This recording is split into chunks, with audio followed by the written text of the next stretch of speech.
कि अगर आप बीएड करना चाहते हैं तो उसकी एलिजिबिलिटी क्या होगी, उसकी फीस क्या होगी, एडमिशन का पूरा प्रोसेस क्या होगा, साथ में ही बेस्ट कॉलेजेस कौन से होंगे, कोई भी कॉलेज एनसीटी की मान्यता उसके पास होना बहुत जरूरी है, वरना आपकी जो बीएड है वो किसी काम की नहीं, नल एंड वॉइड हो जाएगी, वो वैलिड नहीं रहेगी। जो भी आपने क्वालिफिकेशन ली है, मार्कशीट सबकी होनी चाहिए, माइग्रेशन होना चाहिए, माइग्रेशन नहीं भी है तो एडमिशन के 3-4 महीने के बाद भी आप जाके दे सकते हैं। साथ में ही फोटो चाहिए, आधार कार्ड चाहिए, इन बेस पे आपका एडमिशन हो जाएगा।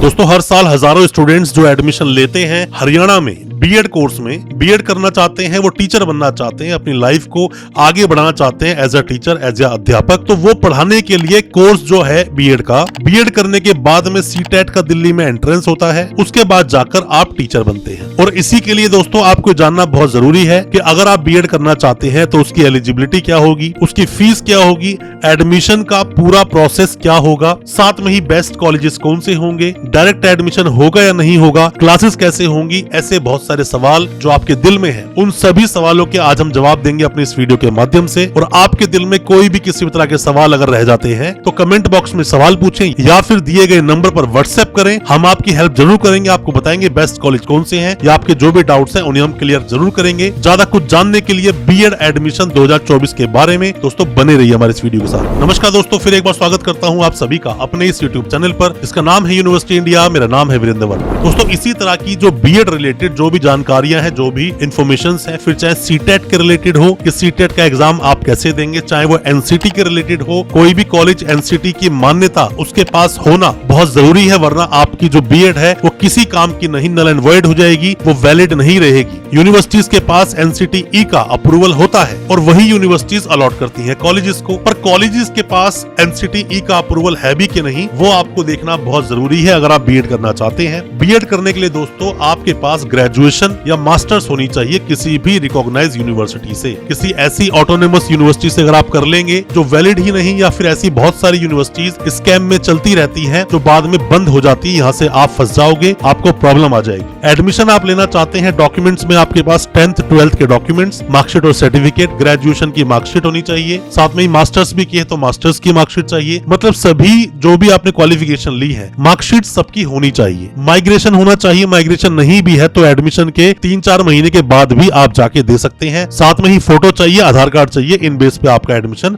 हो जाएगा।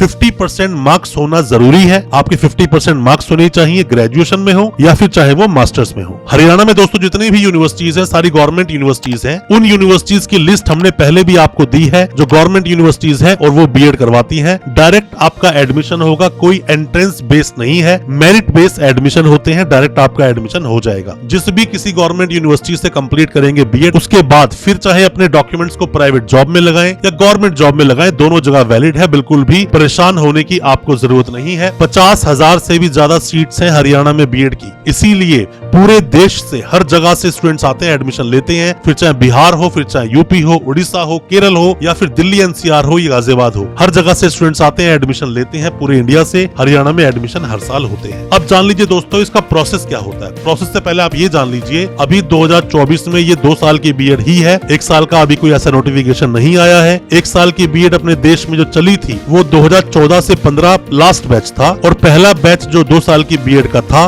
वो 15-17 था, जिसकी काउंसलिंग सीआरएसयू ने करवाई थी। अब एडमिशन का प्रोसेस क्या होगा दोस्तों, वैसे तो जो कॉलेजेस हैं या फिर कंसल्टेंट्स हैं सभी एडमिशंस लेना शुरू कर देते हैं अप्रैल से मई से, मतलब सीट्स बुकिंग शुरू हो जाती है या फिर हम कहें रजिस्ट्रेशन वो अपने पास करना शुरू कर देते हैं, और करवा भी लेना चाहिए अगर आपको एडमिशन लेना है, क्योंकि वो बीएड की सीट्स बुक करते हैं कॉलेजेस में सभी कंसल्टेंट, और जितने भी कॉलेजेस होते हैं वो भी अपनी सीट्स को पहले से ही बुक रखना चाहते हैं। दोस्तों आप में से कोई भी कंसल्टेंट है, कोई भी इंस्टीट्यूट है या कोई भी स्टूडेंट जो इस वीडियो को देख रहा है, कोई भी किसी भी तरह की जानकारी बीएड से रिलेटेड चाहता है, कमेंट बॉक्स में सवाल पूछें या फिर दिए गए नंबर पे व्हाट्सएप करें, हम आपकी मदद जरूर करेंगे एडमिशन में। और हमें ये भी बताएं किस कॉलेज में एडमिशन लेने की सोच रहे हैं या किस कॉलेज में आपने एडमिशन लिया है, हो सकता है उसमें हम आपकी कोई मदद कर सके। अब हम बात कर लेते हैं दोस्तों कि इसका प्रोसेस क्या होता है एडमिशन का। इन जनरल जब यूनिवर्सिटी की लिस्ट आ जाती है तो उसमें क्या होता है, कोई भी यूनिवर्सिटी की दोस्तों एक लिस्ट आती है, लिस्ट को आप देखते हैं, उसमें 3-4 चीजें लिखी होती हैं, जैसे कि रजिस्ट्रेशन की लास्ट डेट क्या है, उसके बाद उसकी लेट फीस क्या है, उसके बाद जो पेमेंट करने की, रजिस्ट्रेशन पेमेंट करने की लास्ट डेट क्या होगी, उसके बाद चॉइस फिलिंग की लास्ट डेट क्या होगी,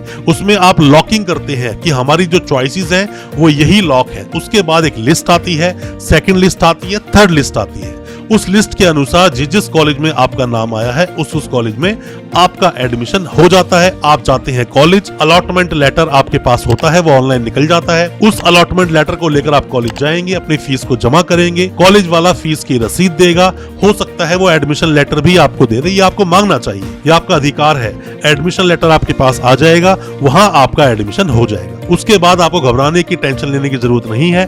बट हाँ, उस कॉलेज का NCTE अप्रूवल आप जरूर देख लें, वरना ऐसा ना हो कि प्रॉब्लम हो जाए। डॉक्यूमेंट्स अपने पूरे करें, टाइम से अपना माइग्रेशन दें, टाइम से अपनी फीस दें। 2 साल का कोर्स है, 2 साल में ही फीस जाएगी, आधी पहले साल में, आधी दूसरे साल में। कंसल्टेंट के थ्रू एडमिशन लिया है, कंसल्टेंट को उसकी कंसल्टेंसी दें, पूरी फीस बिल्कुल ना दें। फीस जो कॉलेज को दे रहे हैं वो अकाउंट ट्रांसफर करें, अपने अकाउंट से कॉलेज में ट्रांसफर करें, उसकी आप रसीद ले लें। आपको बिल्कुल भी कोई भी किसी भी तरह की समस्या नहीं आएगी और पूरा कोर्स भी आपका इजीली कंप्लीट हो जाएगा। हमारी कोई भी मदद चाहते हैं, दिए गए नंबर पर आप व्हाट्सएप करें। अच्छा लगा हो आज का वीडियो, हमारी वीडियो को ज्यादा से ज्यादा अपने दोस्तों, परिजन, परिवार तक शेयर करें ताकि वो भी अपने आप को जानकार बना सकें। चैनल को सब्सक्राइब करना बिल्कुल ना भूलें, साथ में लगा बेल आइकन जरूर दबा दें ताकि इसी तरह के एजुकेशनल वीडियोस आप तक पहुंच सके सबसे पहले। बहुत बहुत शुक्रिया दोस्तों, धन्यवाद हमारी इस वीडियो के साथ बने रहने के लिए।